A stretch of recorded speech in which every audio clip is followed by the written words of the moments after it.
heard of this term before.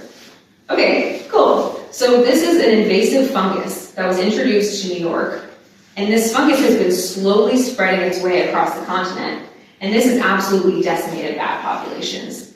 This only affects our hibernating bats. This fungus only gets the bats that are spending the winters in caves. It's a syndrome, so it's not a specific one thing that's killing bats. It's a series of symptoms acting together. So we've got these physical symptoms where they're showing damage in their wings, they're dehydrated, their membranes are not holding osmosis the way that they're supposed to. And when that wakes them up, they've now woken up from hibernation. And the whole point of hibernation is we're not eating, we're not taking in energy. So when we're hibernating, we're sleeping, we're storing it, but when they wake up, now they're using energy, they need to go eat. So they're leaving the caves to go look for food and water, but it's the winter and there is no food and water. So it's really bad. They're losing a lot of weight. And it brings us to physiological problems. So we have depleted fat reserves. That's one of the biggest causes of bat declines. We actually find that fat bats survive white nose syndrome better. So there's a national program called Fat Bat Program. We're just trying to get them to eat more stuff before they hibernate. We're getting electrolyte imbalance. And also we're just having open wounds, which can lead to secondary infections like sepsis. So it's devastating. It's only impacting our hibernating bats. Our next suspect is wind turbine strikes. This is primarily getting our migrating bats. These are the bats that instead of sticking around for the winter are flying up pretty high, going through these migration corridors, and are trying to go somewhere warmer. Fortunately, a lot of these migration corridors do have wind turbines in them. And this is really challenging to talk about, right? Because we all really support renewable energy. We want to be moving away from fossil fuels. So I'm not up here saying down with wind energy. That is not my take-home message. But there are a lot of things we can do to make wind energy more sustainable. We can feather turbines, which basically slows them down at important times when birds and bats are passing through. We can put them in smarter areas where they're not necessarily in migration corridors. So just being aware of this is really important. And our last one for today is habitat loss, which I'm going to also call habitat degradation. So that's not just deforestation, although that is definitely a problem. We're also having things like chemicals in the environment. So when you have pesticides, insecticides, all of these things are making the environment less tolerable for bats. Also things like invasive species coming in, causing problems. Backyard cats can be a real big problem. Light pollution, all of these things are kind of habitat degradation. And unfortunately, in a state like Illinois, when we are mostly agriculture, that orange color there is agriculture, the green color is forest, if you can find it. We're in a state, yeah, go on in. We're in a state where there is not a ton of great habitat to start with. So we need to understand that these are not criminals acting independently. This is a well-known crime collaborative. Each of their effects are cumulative and they're compounding together to create a much worse threat than they would have been otherwise. So kind of to demonstrate that, I want to talk about white nose syndrome. This is an invasive fungus, which means it came from somewhere. And where it came from, it's actually not super lethal. So this was introduced from Europe and Asia, and the bats over there have the fungus, but they don't die at these super high rates from it. They're surviving with it. Why might that be?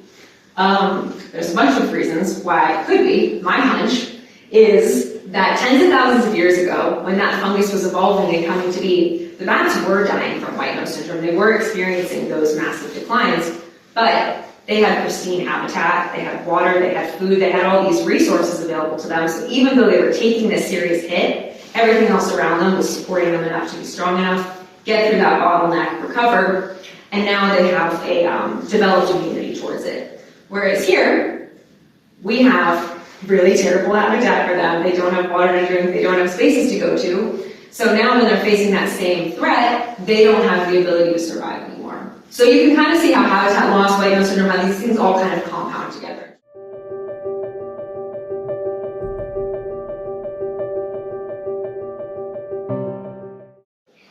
So let's open up our case file. So the project I'm going to talk to you guys about today is how we can assess bats before and since white nose syndrome to kind of figure out which species are most in need of conservation. And it's not just figuring out what species are most in peril. I want to know which species have changed the most. Because we could have a species that was really endangered before white nose syndrome and also really endangered after white nose syndrome. And that's going to tell me that, yeah, that species is in peril, but it's probably not white nose syndrome causing the change.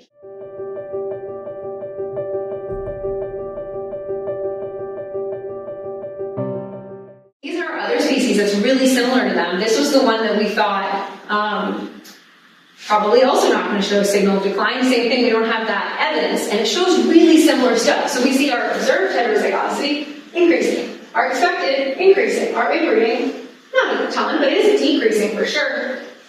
Seems like it's doing pretty well. Our allelic richness, though, that fast measure, is way low, like very, very low. This is an acute genetic signal of change. This is not a subtle, chronic, long-term thing. These metrics are slow to pick stuff up. This metric is fast to pick stuff up. And so us seeing that there is not a slow signal, but there is the fast signal, seems like evidence of a very recent decline. So if we look at this map here too, like we can see this 2018 sample, I only have 2 from that year. I don't have a ton of samples, and I'm already detecting this change. I want to remind you, this is my unreliable witness here. It is definitely possible that the variance in the sample size is driving this pattern, but I really don't think so. I've done this math a bunch of different ways, and I think that this is a significant change in the allelic richness, and we're detecting a real early chronic signal. This is not surprising because this is one of those species that we really did kind of already know that it was declining. I'm working on trying to prove it concretely and try to say that it's not sample size, and I invented a whole crazy way to do this, and if you're interested in boring statistics, then please come talk to me.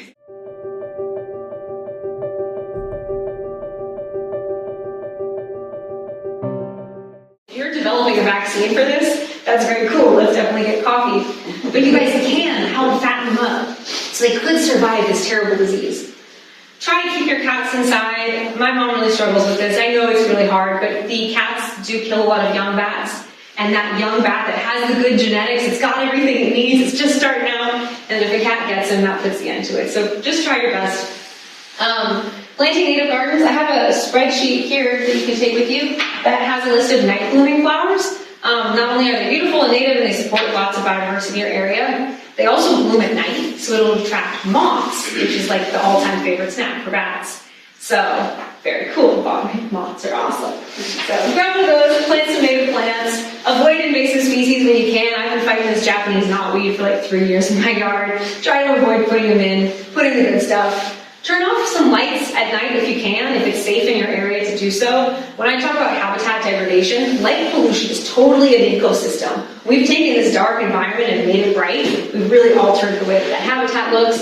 And finally, vote. A lot of what I'm talking about here is policy-based, and we can only do so much shouting into the void. I can give really solid scientific recommendations, and if someone is not actively doing something with that, it doesn't mean anything. So I really encourage you to think about who you're voting for and how they are doing environmental legislation. This is our entire world, and it is at stake genuinely right now.